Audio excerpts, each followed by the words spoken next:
আজকে যেই রান্নাটা করে দেখাচ্ছি এটা আসলে সবাই জানেন। বাঙালি ঘরে এটা রান্না হয় মাছ দিয়ে মিষ্টি কুমড়া। তবে এটা বাঙালিদের জন্য না। এই রান্নাটার জন্য রিকোয়েস্ট ছিল, এজন্য এই ভিডিওটা শেয়ার করা।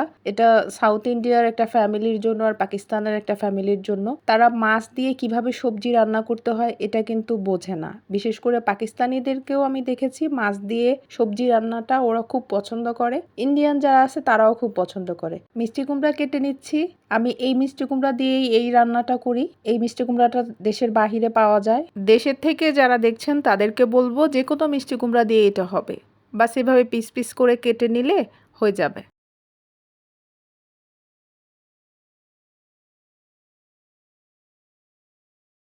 এরপরে মাছ নিয়েছি এখানে কাতলা মাছ।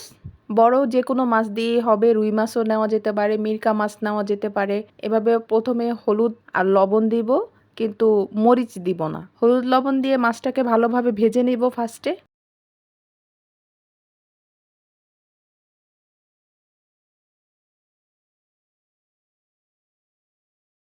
আমি পিঠের মাছগুলো দিয়ে করছি, চাইলে পেটের বা পিঠের মাছ দিয়েই কিন্তু করা যাবে। মাছটাকে ভালোভাবে ভেজে নিতে হবে। যদি মাছ কারো খুব বেশি পুরনো হয় তাহলে একটু আদা রসুন বাটা ব্যবহার করবেন, এতে করে মাছের থেকে যে একটা গন্ধ আসে ওটা কিন্তু চলে যাবে, যদি মাছটা ফ্রিজে খুব বেশি সময় পর্যন্ত থাকে। মাছটা যখন ভাজা হয়ে যাবে তখন ওই তেলের মধ্যেই কুমড়াগুলো ভেজে নেব। সামান্য হলুদ আর লবণ মিক্স করা। কুমড়োগুলো না ভেজে কিন্তু রান্না করা যাবে না, তাহলে কিন্তু টেস্ট সেম আসবে না।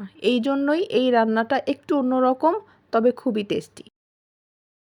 কুমড়োগুলো এমনভাবে ভাজতে হবে যে কুমড়োগুলো খুব একটা গলে না যায়। আমরা যখন ঝোলে দিব তখন যদি এই অবস্থাতেই আপনি বেশি ভেজে ফেলেন, ঝোলের মধ্যে কিন্তু কুমড়োগুলো একেবারে গলে যাবে, তখন কিন্তু খেতেও ভালো লাগবে না, দেখতেও ভালো লাগবে না। চুলার আঁচটা মোটামুটি হাই হিটে করেই আপনাকে ভেজে নিতে হবে, শুধুমাত্র কালারের জন্য।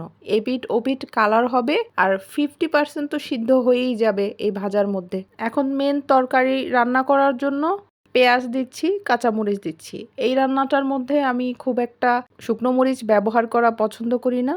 ওটার টেস্টটা খুব একটা ভালো আসে না, যেহেতু কুমড়োটা একটা মিষ্টি আইটেমের। মিষ্টি জাতীয় তরকারির মধ্যে পড়ে, যেমন লাউ, কুমড়ো, এগুলোর মধ্যে শুকনো মরিচ দিলে কিন্তু খুব একটা টেস্ট ভালো আসে না। হলুদের গুঁড়ো দিয়ে দিলাম, ধনিয়ার গুঁড়া দিলাম সামান্য, জিরে গুঁড়াও সামান্য, আর টমেটো পেস্ট দিচ্ছি এখানে। কেউ যদি চান কুচি করা একটা বড় সাইজের টমেটো দিতে পারেন। আদা রসুন দিয়েছিলাম 1 চা চামচ। মশলাগুলো এখন ভালোভাবে একটু কষায় নিতে হবে, চাইলে সামান্য একটু পানি দিয়ে কষায় নিতে পারেন। এখন ভাজা মাছগুলো দিয়ে দিব। মাছটা কিন্তু অবশ্যই কষাইতে হবে। যদি মনে করেন যে তরকারি দেওয়ার পরে, ঝোল দেওয়ার পরে মাছ অ্যাড করে দিব, তাহলে কিন্তু এটা খুব একটা ভাল লাগবে না। মাছটা যখন সামান্য কষানো হয়ে যাবে 4 থেকে 5 মিনিটের মতো, তখন একটু এখানে স্পেস করে দিব কড়াইতে। পরে যে ভাজা কুমড়োগুলো রেখেছিলাম এগুলো অ্যাড করে দিব। এখন কুমড়োটাও মশলার সাথে 4 থেকে 5 মিনিট একটু কষায় নিয়ে ভালোভাবে নেড়েচেড়ে মশলাগুলো যেন এপিঠ ওপিঠে ভালোভাবে লাগে এরকমভাবে কষাইতে হবে। তারপরে পানি অ্যাড করে দিব। প্রথমে 1 কাপ দিলাম, পরে আরও 1 কাপ দিয়েছি। যেহেতু এটা ঝোল হবে তো সেদ্ধও হতে হবে, পরে ঝোলও রাখতে হবে, এই কারণে পানিটা আমি একটু বেশি করে দিয়েছি। একটা যখন বলক চলে আসবে তখন মিডিয়াম টু লো এর মাঝামাঝি করে দিয়ে ঢাকা দিয়ে রাখতে হবে। আমার মনে হয় 15 থেকে 20 মিনিটের মধ্যে হয়ে যাবে। কুমড়োগুলো সেদ্ধ হয়ে গেছে, আর যতটুকু ঝোল আছে এই ঝোলটা আমরা রাখবো, তো এটা পুরোপুরি শুকাবো না। আর ধনিয়া পাতা দিয়ে দিতে হবে। ধনিয়া পাতাটা কোনোভাবেই স্কিপ করবেন না, এটা দিতেই হবে। ব্যাস, রান্না শেষ।